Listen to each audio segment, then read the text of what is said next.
मेरे गुरु महेश्वर को मेरा प्रणाम है। स्टारखंड के प्रथम शिव के शिष्य और हम सबों के परम आदरणीय वरीय गुरुभ्राता साहब श्री हरिनानंद जी के चरणों में मेरा प्रणाम है।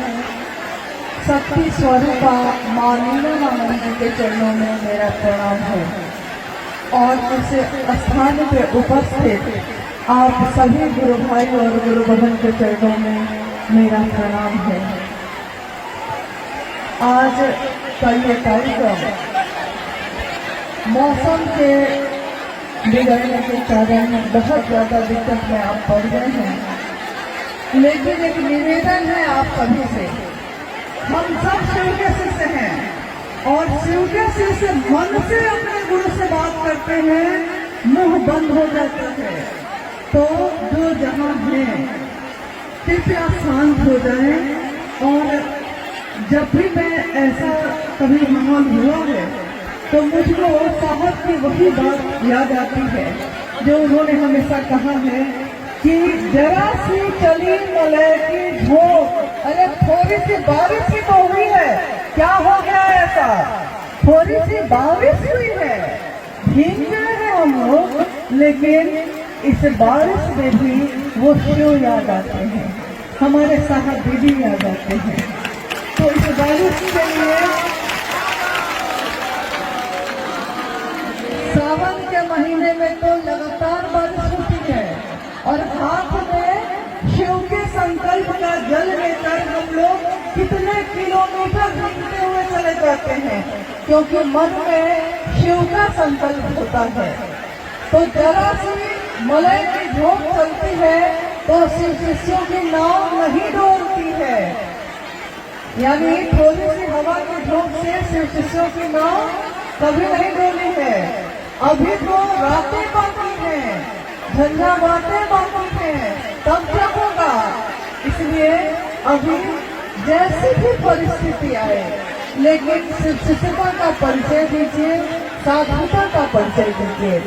और जो जगह है शांत मन से पहले खड़े हो जाइए। खड़े हैं आप, जो बैठे हैं बैठ जाइए, जो खड़े हैं वो शांति से अपनी जगह से रहिए।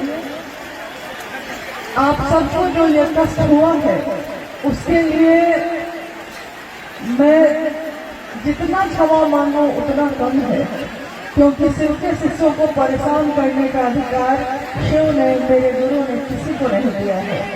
लेकिन तब भी मौसम पे किसी का बस नहीं है, इस मौसम पे भी शिव का ही बस है।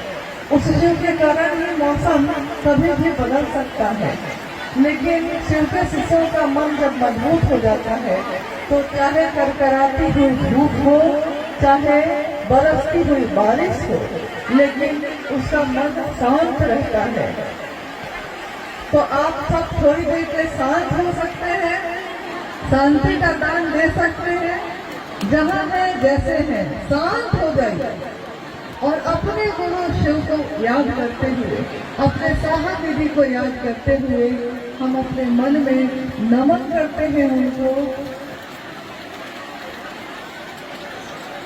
मुझको आज एक बहुत पहले की घटना याद आ गई कि उसी समय साहब और मां नीलमानंद दोनों मंच पे बैठे हैं, महादेव की चर्चा चल रही है, लोग भी भीग रहे हैं और साहब दीदी भी भीग रहे हैं। मतलब मंच पे भी कुछ लगा हुआ नहीं था, बस सिर्फ चादर थी क्या, और साहब दीदी भी भीग रहे हैं, गुरु भाई गुरु बहन भी भीग रहे हैं।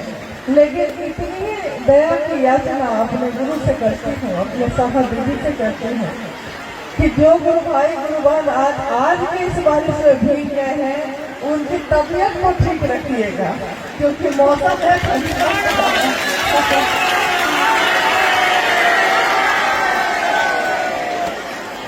और जैसी स्थिति है उसमें बहुत देर आप लोगों को कष्ट देने की स्थिति नहीं है, इसलिए हम लोग थोड़ी देर में हम लोग भी लौट जाएंगे, आप भी लौट जाइएगा, लेकिन बहुत स्थिर से धीरे धीरे, कोई हड़बड़ी नहीं होनी चाहिए।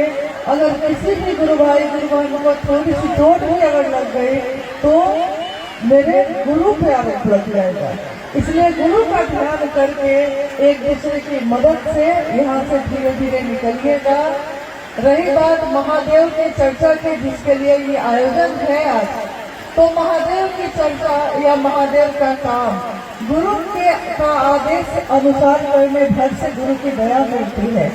तो गुरु का आदेश जो है वो हम सब कर भी रहे हैं, करते चले जा रहे हैं, लेकिन गुरु के आदेश के साथ उन्होंने ये भी कहा है कि हमेशा हम लोगों को सावधानी भी रखनी चाहिए, क्योंकि जगत में रह के भी तो महादेव की बात हो सकती है। तो जगत में रहना है तो कैसे रहना है? शिव की तरह। जगत में जीना है तो कैसे जीना है? शिव की तरह। और जगत में जो हम पल प्रतिपल जी रहे हैं अपने महादेव की तरह। माँ नीलम आनंद और साहब वरेण्य विधाता साहब हैदरानंद जी, उनका संकल्प आज पल प्रतिपल विस्तार पा रहा है और आज धरती पे भी ऐसा देखा जा रहा है। रोहतास का जिला बिहार राज्य में 38 जिलों में एक है और इसको बिहार में धान का कटोरा कहा जाता है। तो धान के कटोरे से हम लोग जब से आए हैं चारों तरफ धान ही धान दिख रहा था और सबकी रंगत एक ही थी, यानी कि एक एक रंग का सब धान का पौधा है। शुरू हुआ था तो एक रंग का नहीं था, उस समय हरा था, लेकिन जब पक गया है तो सब एक रंग में रंग गया है, धानी चुनरिया की तरह। तो धान के इस कटोरे में शिव के लिए पात्र लेकर खड़ा होना है, यानी अपने हृदय को, अपने दिल को लेकर हमको खड़े होना है।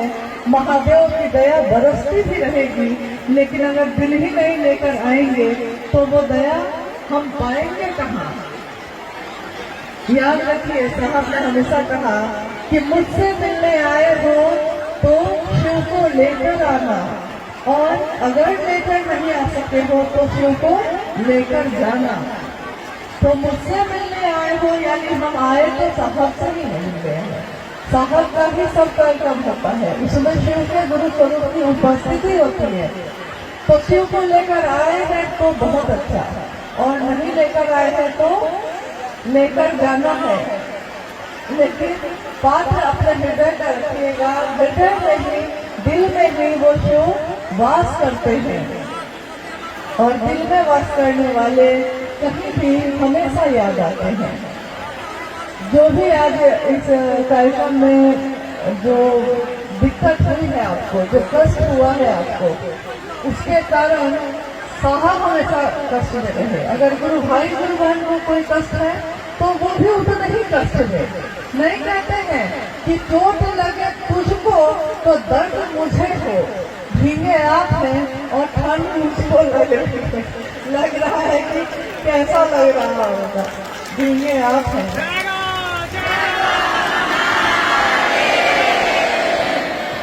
लेकिन गुरु की दया बरसती रहे, हम सब सुरक्षित रहें, क्योंकि हमारे साहब ने हमेशा हम सबका सुरक्षित जीवन वापस मांगा है।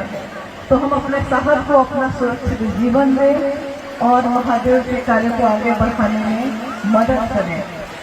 और अब जो है हम लोग को लगता है कि हम लोग को भी यहाँ से प्रस्थान करना चाहिए, और आपको भी अब करना चाहिए। और क्षमा प्रार्थी है, हम लोग दूरी के कारण थोड़ा समय लग गया, लेकिन हम लोग सीधे यहाँ ही आए क्योंकि हम लोग को पता चला कि सुबह से बारिश हो रही है और रुक नहीं रही है। ये बिना मौसम के बारिश है, लेकिन मेरे गुरु शिव की दया इससे हम सबों की रक्षा करें, हमारे जीवन में शुभ हो, कल्याण हो। और अपने साहब से भी ये कहते हैं, क्योंकि एक शिष्य के रूप में उन्होंने हमेशा अनाधिकार आशीर्वाद दिया है गुरु भाई गुरु बहनों को। हमेशा साहब ने कहा, मैं शिव का शिष्य हैदरानंद अनाधिकार ये आशीर्वाद देता हूँ कि आपके गुरु शिव हो जाए, आपका जीवन शिवमय हो जाए, आपका जीवन सुखी हो जाए। ये आशीर्वाद की बेला है और सुरक्षित घर को लौटना है। बाढ़ की संभावनाएं सामने सामने है और किनारे पे घर बने हैं, तो घर को भी संभालना है, जीवन को भी संभालना है और महादेव के काम में भी आगे बढ़ना है। तो क्या हम लोग ये उम्मीद रखें कि आप लोग धीरे धीरे सुरक्षित होकर वापस लौटिएगा? सब कोई किसी को धक्का नहीं देगा, कोई हड़बड़ी में नहीं चलेगा। खाबुकी ना चली बा, खाबुकी ना बोली बा, धीरे धरी बा पाओ, सरल ही रही बा, सहज ही चली बा, ये भरत गोरख ना। शिव के शिष्य ने ऐसा कहा है और हम लोगों की भेंट तो सीधे शिव के शिष्य से ही हो गई है। तो धीरे रखिएगा पाओ, धीरे चलिएगा और अपने घर को सुरक्षित लौट जाइएगा। और जहाँ से भी आए हैं, जिस भी क्षेत्र से आए हैं, अपने घर पहुँच के सबसे पहले क्या करिएगा? कपड़ा बदलिएगा और चाय पीजिएगा ताकि गर्माहट आ जाए और अपने गुरु शिव को याद करिएगा कि गुरु ने ऐसे ही चाहा था मिलाना तो ऐसे ही मिल गए। अब क्या करें?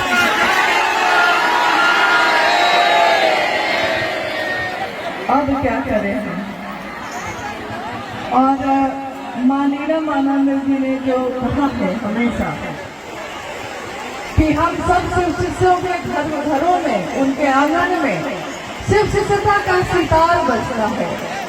गुरु है हमारे भोले, भैया हरिंदर बोले, गुरु है हमारे भोले, भैया हरिंदर बोले, ले ले गुरु नाम।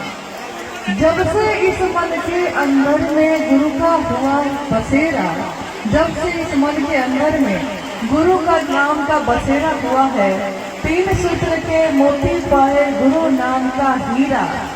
और शिष्यों की कुटिया में, हमारी कुटिया है, हमारा घर है, हमारा परिवार है, लेकिन हमारे घर है, हमारी कुटिया में शिव शिष्यता का सितार बजता है।